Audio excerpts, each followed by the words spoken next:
Então, aí eu tava em casa assistindo televisão, aí de repente eu escutei recebi tipo uma mensagem telepática, né?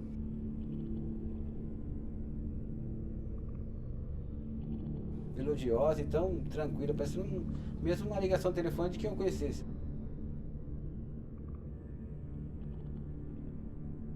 Aí logo eu fui me aproximando, ela falou assim, olha, eu sou uma autoridade cósmica, mas eu não tinha visto ela ainda. Assim que eu avistei ela, estava lá, ela, uma moça alta, loira, né, bonita, e os olhos dela emitiam uma luz, né? Eram uns olhos assim, parecendo vidro, uma coisa assim, uma coisa fantástica, né?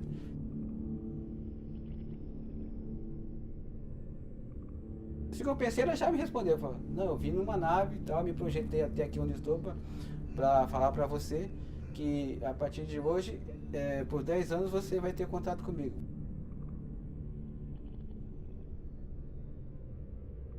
Questão de 3 segundos mais ou menos, foi 3 segundos, realmente foi isso. Eu vi a nave, era tipo Saturno, uma cápsula central com anéis ao redor.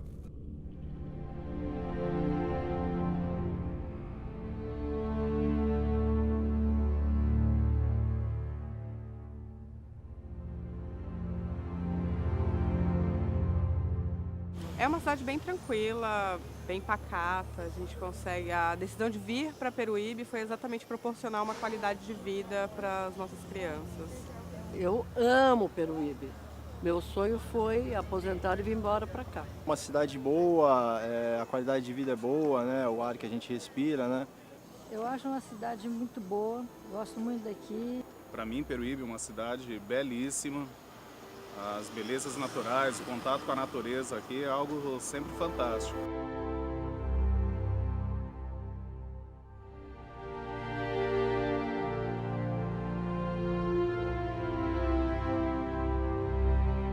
Mas também sempre ouvi falar da mística que envolve Peruíbe. Essa questão que aqui talvez é um grande portal, aqui tem uma ligação com essa questão de OVNIs, ufologia, sempre muito procurado.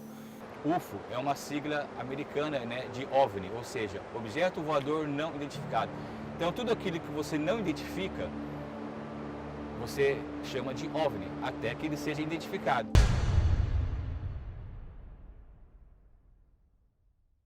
Aí eu comecei a pesquisar, então eu encontrava pessoas que falavam que tinha visto isso, aquilo e tal, e eu ia nos lugares que tinha. Né? Aí foi quando eu vim para Peruíbe em 82, 83 e comecei a tentar descobrir essas coisas por aqui.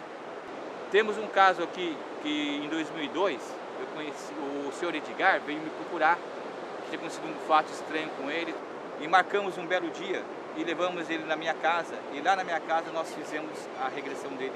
Foi a minha sorte, porque aí eu fui até lá, aí conheci o ufólogo hipnólogo chamado Mário Rangel. Aí contei meu caso para ele, né? Aí falou, vamos fazer hipnose para ver se tem relação alguma coisa com a outra, né? Porque eles têm algumas coisas, né? Realmente ele tinha sido abduzido. Foi tirado da casa dele, levado para a nave, depois colocado na casa dele.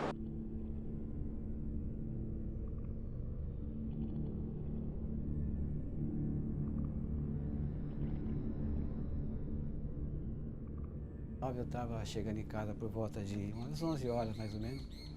Aí estava começando a tentar dormir, vira para cá, vira para lá. Aí de repente me vi arrebatado por uma luz, né, que me levava a uma nave espacial, assim, que eu podia ver, na consciência, né.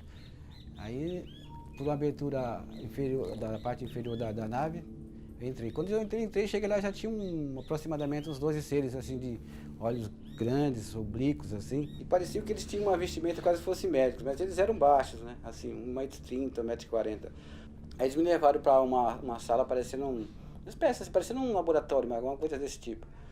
E aí me deitaram numa maca, uma espécie de maca mais ou menos. Fizeram assim, vários procedimentos no meu corpo, assim, na cabeça, nos ombros, nos braços, nas pernas, nos pés, nas mãos.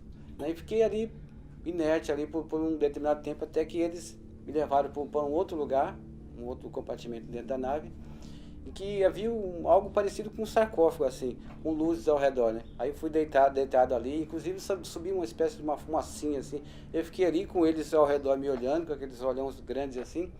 E depois de 1 hora mais ou menos, aí me tiraram daí, me levaram para um outro compartimento que havia um ser lá que estava com a seringa na mão, com um objeto minúsculo assim na ponta da seringa. Aí ele me introduziu aquele objeto atrás da minha orelha esquerda, né? Então aquele objeto meio que caminhou. E depois desses procedimentos tudo, eu meio que me vi em casa, né? Assim, como que aquilo tudo tivesse se apagado. Aí eu, né, assustado, o coração super acelerado, eu fui no banheiro, né? Acendi a luz, eu olhei pra mim, os olhos estavam assim tudo. Aí eu cuspi sangue, né?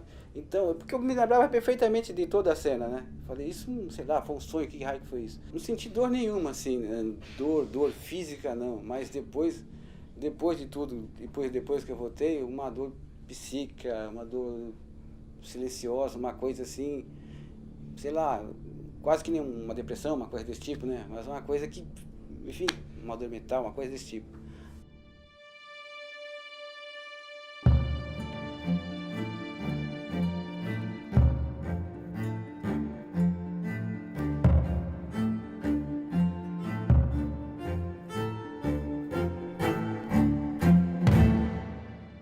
Meados de 95, uma base de umas 10 para as 19 horas da noite, nós estávamos de frente à nossa outra casa e eu percebi que acima da nossa montanha da Jureia tinha uma luz muito alta, como se fosse uma torre.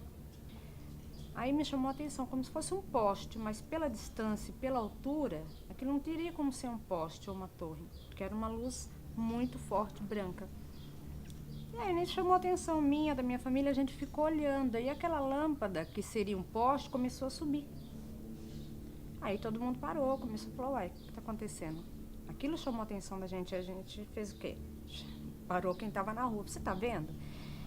E ela, além de subir, começou a se aproximar. E veio para nossa direção. A gente foi, assim, uma surpresa tão grande que, à medida que ela vinha, aquilo vinha se aumentando. Era de noite. Mesmo assim, a gente conseguia ver. Conseguia ver o tamanho daquela nave, que aquilo é um avião, não podia ser tão lento, porque era muito lento, não tinha barulho, assim, até chegar perto da gente. E quando chegou a aproximar, vim pairando sobre a nossa cabeça, a gente via que ele era redondo e numa parte, de um lado, tinha uma lâmpada vermelha que acendia intercalando com a outra, da outra extremidade, que era azul. Todos viram, quem estava naquela região, todo mundo viu. Então foi muita gente que viu, não pode falar que foi mentira, porque não foi só um, foram dezenas de pessoas que viram. Esse negócio de OVNI não é comigo, eu não acredito, não. Não vou te dizer que não acredito, mas sou daquele grupo de pessoas que precisam ver alguma coisa para ter mais certeza ou acreditar um pouco mais. Acho que deve haver algum planeta ou outros planetas com maior desenvolvimento que o nosso. Porque seria um grande desperdício de espaço você ter só a gente, né, nesse vasto universo. E andando por aí eu já vi coisas assim também que me deixou muito na dúvida. Nós temos muito minérios diferentes. Nós temos até nióbio, do outro lado. Mas nós temos vários tipos de minérios e uma vasta quantidade de plantas que ainda nem foram descobertas pela ciência. Inclusive alguns tipos até de seres vivos, né? E talvez por isso, e essas anomalias magnéticas, se dá esse interesse, até fica mais fácil deles aparecerem, porque eles se utilizam dessas anomalias magnéticas para dar entrada no hiperespaço aéreo. Se o ser humano começar a se auto-observar e começar a olhar para o céu mais atentamente, ele vai descobrir que existem várias coisas. Aqui em Peruíbe, por ter muitos relatos, as pessoas costumam buscar, olhar. Muitas vezes não é nada, correto? Mas muitas vezes é.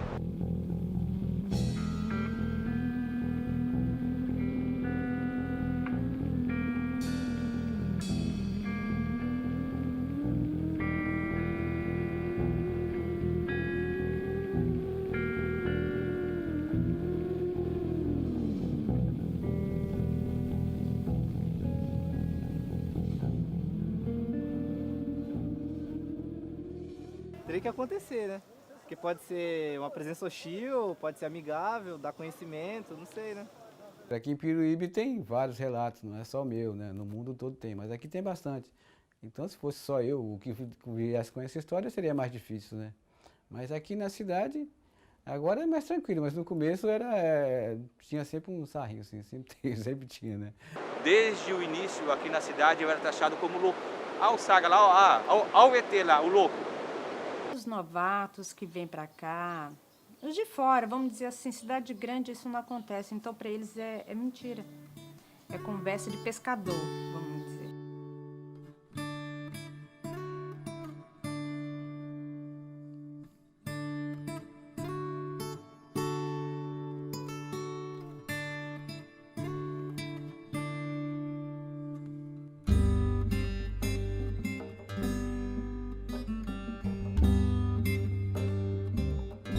Essas experiências me deu um pouco de, vamos dizer assim, sabedoria. Muitas vezes a gente, imbuído pela ansiedade, pela busca, a gente acaba entrando em certas portas que a gente não está preparado para entrar. Eu achei que isso foi legal, foi até um benefício, porque eu fui me transformando, né? Aos poucos fui me transformando. Porque, né, eu passei a, sei lá, né, entender mais as coisas, né? Esses contatos, tudo, a mente foi abrindo.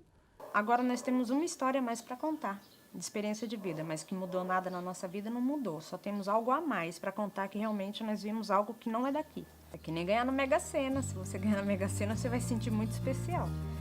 Único, vamos dizer assim.